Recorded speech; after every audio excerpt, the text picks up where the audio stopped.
చల్లని కబురు కేరళను తాకిన నైరుతి ఋతుపవనాలు. సో కేరళను అయితే తాకి వర్షాలు అయితే వచ్చేసినాయి.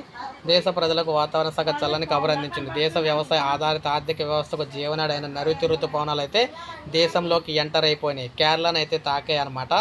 అయితే లక్షద్వీప్ కేరళలోని కొన్ని ప్రాంతాలు ఋతుపవనాలు అయితే విస్తరించేందుకు పరిస్థితులు అనుకూలంగా ఉన్నాయని చెప్పేసి వాతావరణ శాఖ అంచనా వేసింది. రాబోయే 3 లేదా 4 రోజుల్లో ఋతుపవనాలు ఆంధ్రప్రదేశ్లోకి ప్రవేశించే అవకాశం అయితే ఉంది. ఆ తర్వాత మనకి తెలంగాణలోకి అయితే ప్రవేశించబోతున్నాయి. ముఖ్యంగా ఆంధ్రప్రదేశ్ తెలంగాణలో ఋతుపవనాలు అయితే మనం చూసుకుంటే జూన్ 2 లేదా 3వ తారీఖు కల్లా రాబోతున్నాయి అన్నమాట. మొత్తం మీద ఈ ఋతుపవనాల కారణంగా భారీ వర్షాలు అయితే కురిస్తాయి, అందులో డౌట్ అయితే లేదు.